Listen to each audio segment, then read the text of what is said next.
On March 20th, 2024, a new seismic network beneath the German-Czech border began recording something scientists had not seen there since 1962. Within 2 weeks, thousands of tiny earthquakes were rippling through rock 8 to 10 kilometers below the Vogtland region. The sequence was not centered where the region's recent swarms usually gathered. It had shifted north, partly beneath German territory. Even stranger, the earthquakes traced a horizontal ring-like structure underground, rather than the familiar geometry of earlier swarms. The largest events were small. Most could not damage buildings, but the pattern suggested that an old piece of Europe's crust was being reopened. By the time researchers finished reconstructing the swarm, they had catalogued roughly 8,000 earthquakes spread across several weeks. Their conclusion was not continental collapse. Fluids rising from depth had invaded a previously unknown fault zone and triggered repeated failure, GFZ. Yet that explanation raised a larger question. How many supposedly quiet structures beneath Europe are quiet only because we cannot see them moving? Europe's interior looks stable because it sits far from the planet's most violent plate boundaries and because its mountains appear ancient and settled. But beneath cities, rivers, rail corridors, chemical plants, reactors, tunnels, and medieval centers lies a continent assembled from broken pieces. Some of those fractures formed hundreds of millions of years ago, when vanished oceans closed and mountain belts welded Europe together. Others opened tens of millions of years ago when the crust stretched from the North Sea toward the Rhine, France, and Central Europe. They did not disappear when the tectonic episode ended. They remained as zones of damaged rock, buried beneath younger sediments and modern infrastructure. Today, forces transmitted from the Atlantic, Mediterranean, Alps, and Adriatic region continue to load parts of that inherited network. Most of the time, the deformation is almost invisible. Then a swarm begins, a shallow fault ruptures, or a city remembers an earthquake from centuries ago. That is the real meaning of Europe's forgotten fault lines. They are not suddenly failing everywhere. They were never completely dead. The disturbing change is that modern instruments are revealing how old faults, deep fluids, and present-day stress can interact in places long treated as quiet. And the greatest danger may not be an unexpected magnitude 9. It may be moderate earthquakes meeting infrastructure built for a different assumption. The 2024 Vogtland swarm is the clearest recent doorway into that problem. The German-Czech border region belongs to the Western Egger Rift, an intraplate zone inside the Eurasian plate. It is not a conventional plate boundary, and no ocean is opening there today. Yet the landscape contains young volcanic structures, carbon dioxide-rich mineral springs, deep mantle-derived gases, and a remarkable history of earthquake swarms.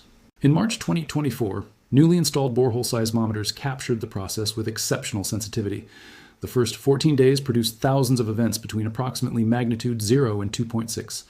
The hypocenters clustered around 8 to 10 kilometers deep, but their geometry differed from the better-known activity around Novi Kostel. The swarm extended northward toward Klingenthal and illuminated a structure researchers had not previously mapped in that form.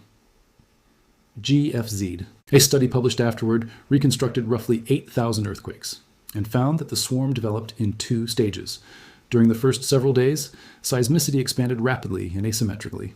It then entered a slower phase in which the active front spread through a pronounced fault zone for more than 5 weeks. Models indicated that 2 separate pulses of buoyant fluids could reproduce important features of the migration. GFZ. Those fluids were interpreted as being rich in water and supercritical carbon dioxide rising from deeper magmatic systems. The Egger region is famous for natural CO2 emissions, including moffetts, where gas escapes through soil and mineral springs. Isotopic measurements show that some of the carbon dioxide has a mantle origin, linking surface degassing to processes tens of kilometers below. GFZ public.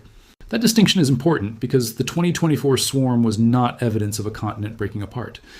It was evidence that an inherited weak zone can be activated when fluids alter pressure on faults already close to failure. Fluid pressure reduces the effective normal stress clamping a fracture shut. If the regional tectonic stress has brought the fault near its frictional limit, even a modest pressure change can trigger slip. The story becomes more consequential when we move west to one of Europe's most famous ancient scars, the Rhine Rift system. The Upper Rhine Graben runs between the Vosges Mountains and the Black Forest, from roughly Basel northward toward the Frankfurt region. It began forming around 50 million years ago, as the European crust stretched and fault-bounded blocks subsided. The rift never developed into a new ocean. Tectonic conditions changed and the dramatic opening phase ended, but the faults remained.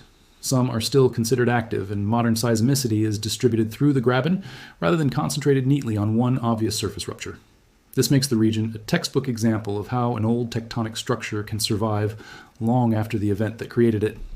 SAD, Swiss Seismological Service, Basel sits at its southern end. On October 18, 1356, the city was struck by the strongest historical earthquake known in Central Europe north of the Alps. Modern estimates place its magnitude around the mid-6 range. Fires and structural collapse devastated the medieval city, and castles across the surrounding region were damaged. The Swiss Seismological Service's modern scenario for a magnitude 6.6 Basel earthquake is sobering. Modeling indicates that a recurrence could produce thousands of deaths, tens of thousands of injuries, and tens of billions of Swiss francs in building damage. The estimate is not a prediction that such an earthquake is imminent. It is a risk calculation showing what an old fault system means beneath a modern city. SAD, Swiss Seismological Service, historical and paleoseismic evidence suggest events comparable to 1356 are rare, with recurrence measured on the order of millennia. That long interval is precisely what makes intraplate risk psychologically difficult. A fault can remain quiet for far longer than a human life, a building code, a political institution, or an infrastructure budget. Silence becomes mistaken for extinction. SED, Swiss Seismological Service. Recent seismicity near Basel has provided smaller reminders. In September 2022, a magnitude 4.7 earthquake near Sierens in Alsace, about 15 kilometers north of Basel, was felt widely across northern Switzerland. Aftershocks continued for months. It was not unusual enough to imply an approaching catastrophe, but it occurred within the same broader Rhine-Graben structure responsible for the region's persistent hazard. SED, Swiss Seismological Service, research published in 2024 revisited the seismogenic potential of the southern Upper Rhine-Graben. The authors emphasized how difficult it remains to assign modern earthquakes to specific mapped faults because instrumental seismicity is diffuse and evidence of recent surface faulting is limited. Their analysis explored a wide range of possible maximum magnitudes and recurrence behavior rather than declaring one deterministic future earthquake. And hence, that uncertainty is not reassuring in the simple sense. It means the hazard cannot be reduced to one visible crack that engineers can avoid. Buried faults cross sedimentary basins, and some may not reveal their full dimensions at the surface. New three-dimensional seismic studies released in 2026 are reconstructing the movement history of major faults farther north in the Graben, showing how repeated stress regimes have reused the same structural architecture through geological time. A geosphere. The Lower Rhine system continues the story into Germany, Belgium, and the Netherlands.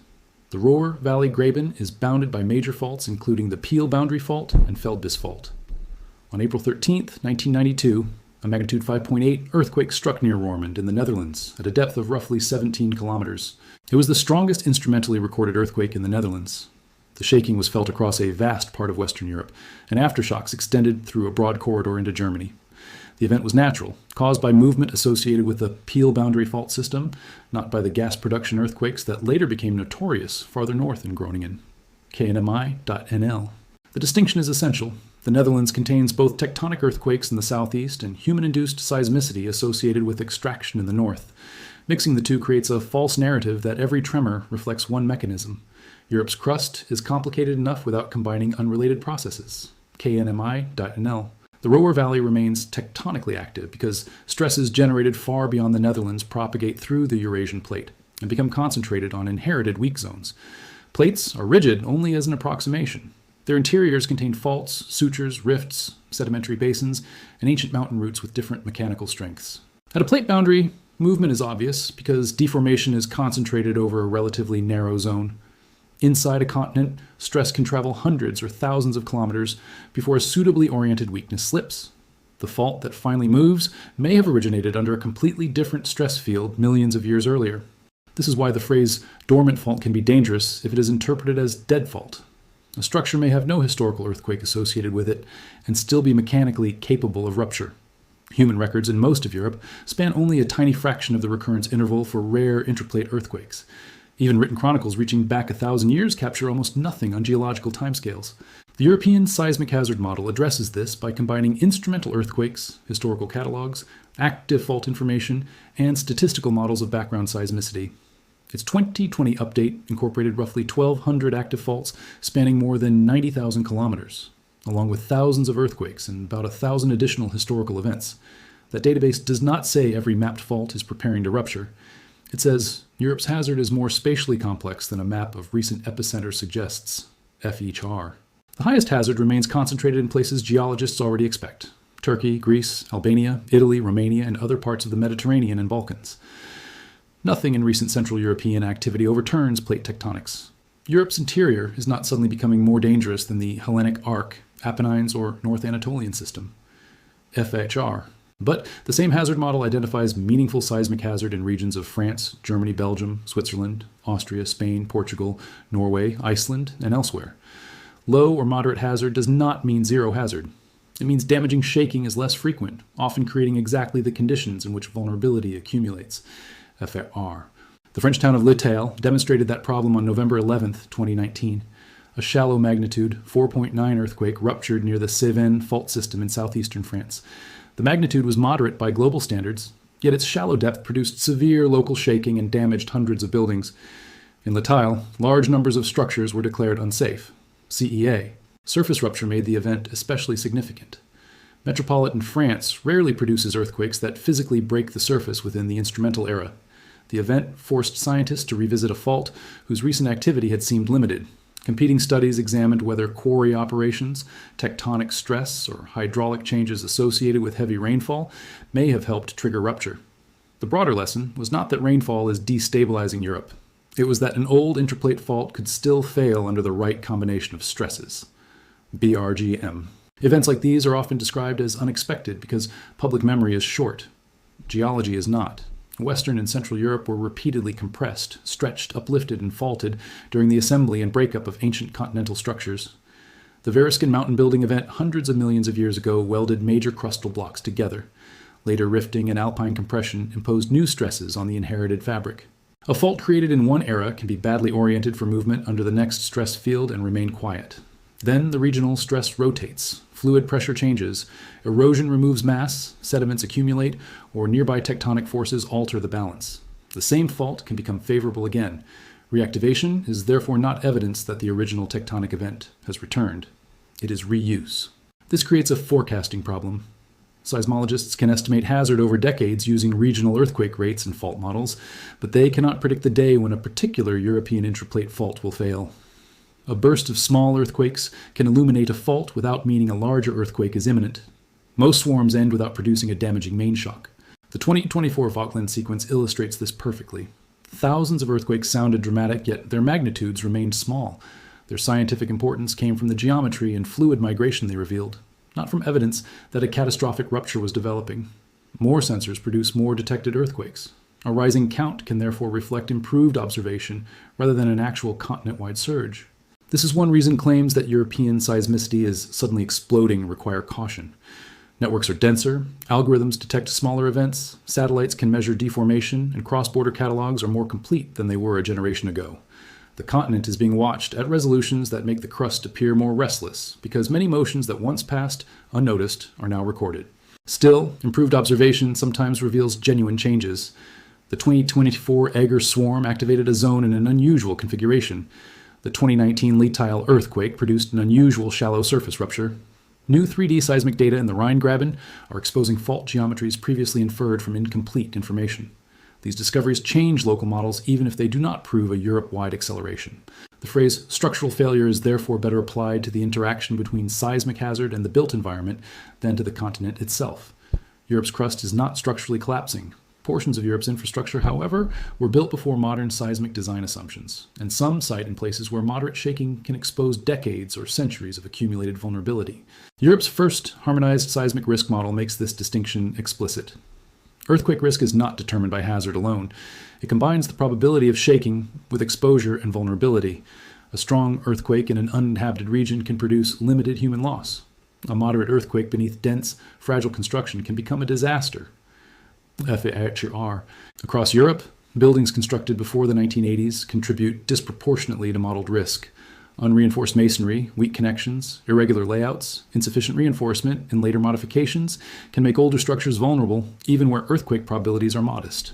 Historic city centers are culturally priceless and often structurally difficult to retrofit without major cost. FEHR. Infrastructure adds another layer.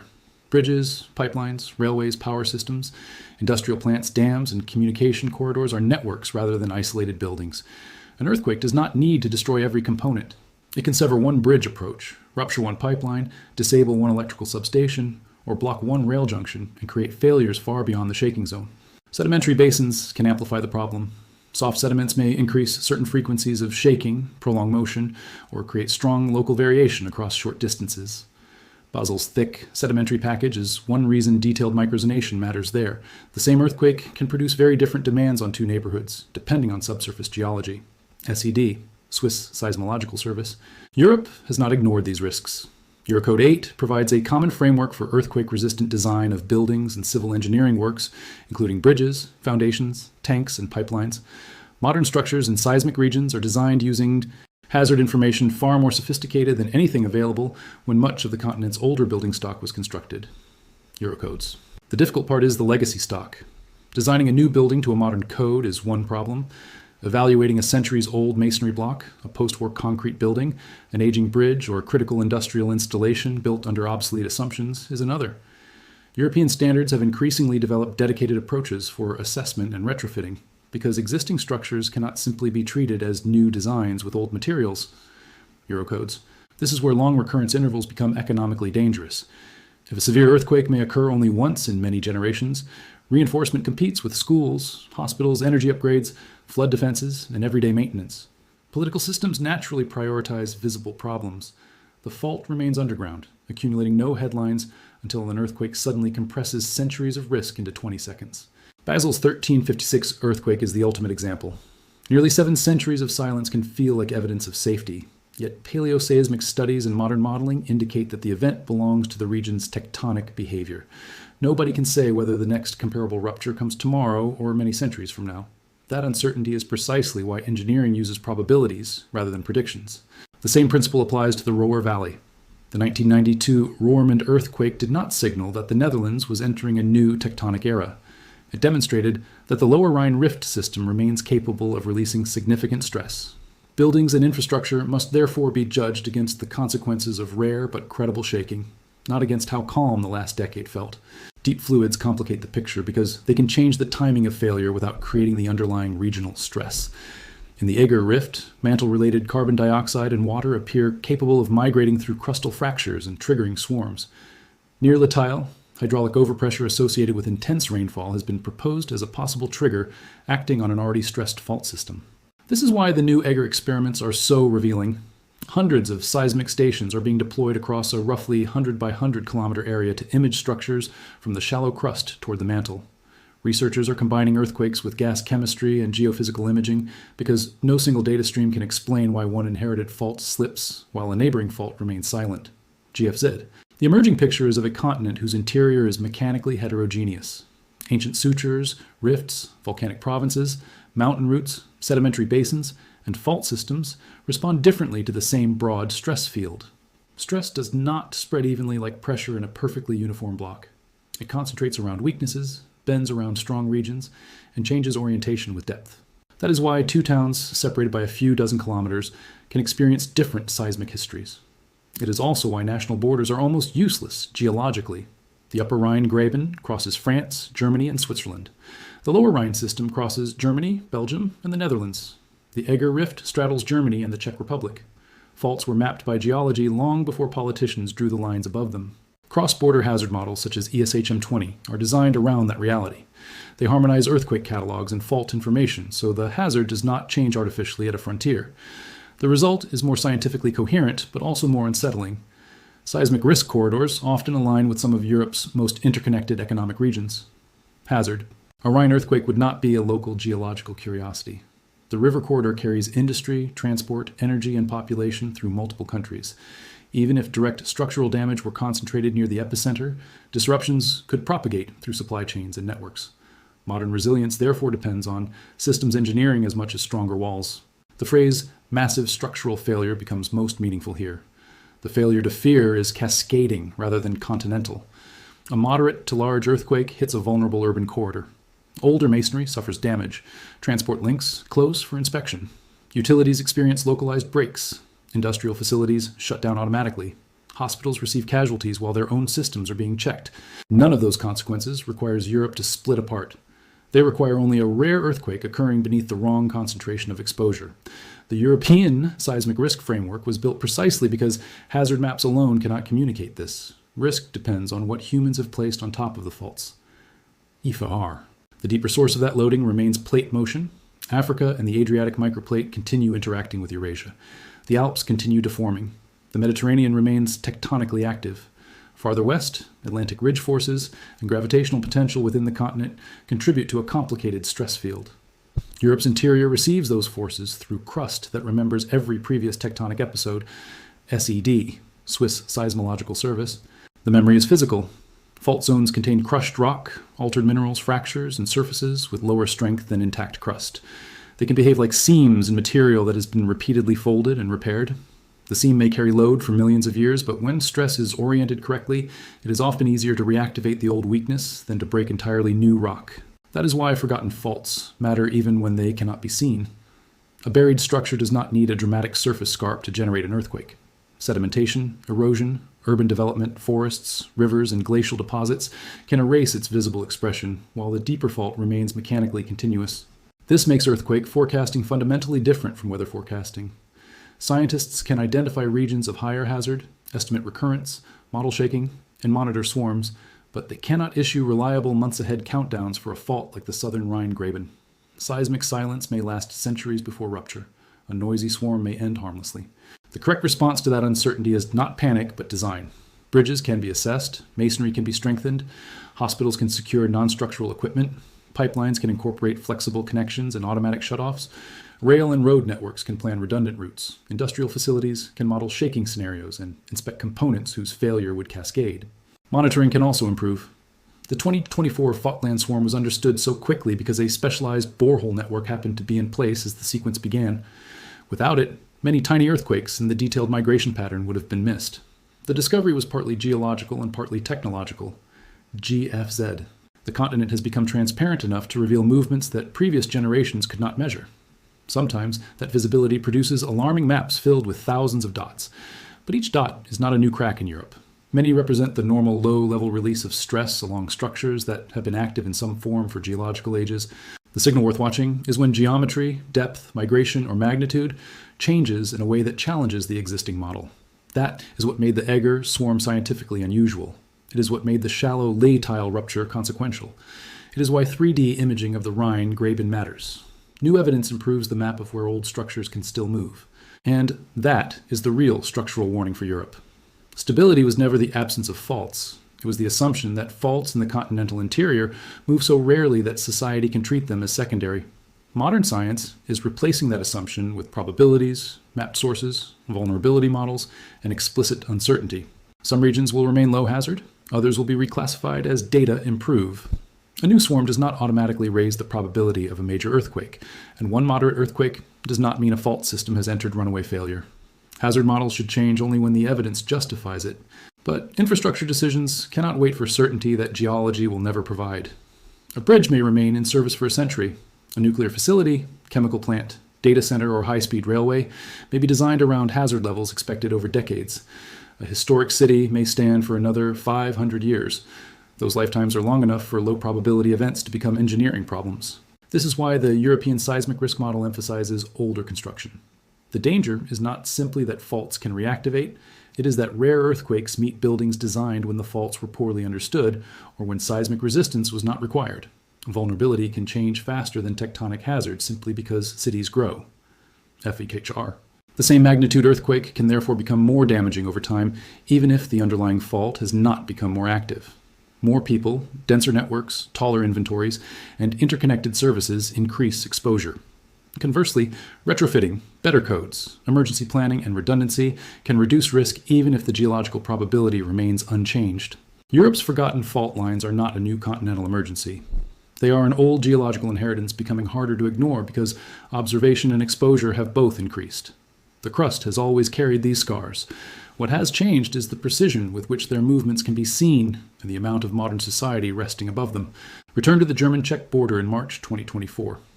8 kilometers down, fluid entered fractures in a fault zone scientists had not mapped in that configuration. Thousands of tiny ruptures followed, moving through rock like a tracer, illuminating plumbing inside the crust. Nothing collapsed at the surface. Buildings did not fall. The swarm faded. Yet by January 2026, the data had revealed a mechanism that would have been invisible only a generation earlier. Deep magmatic fluids rising into an inherited structure and changing when and where it slipped. GFZ. That is the warning hidden beneath Europe. The continent is not cracking apart. There is no evidence of a sudden synchronized failure of its interior. But old faults remain available to modern stress, and some lie beneath infrastructure built during the brief human interval when they appeared silent. Geology does not forget a weakness because civilization stopped drawing it on maps. Europe's danger is not that its ancient faults have suddenly awakened. It is that they were never truly asleep.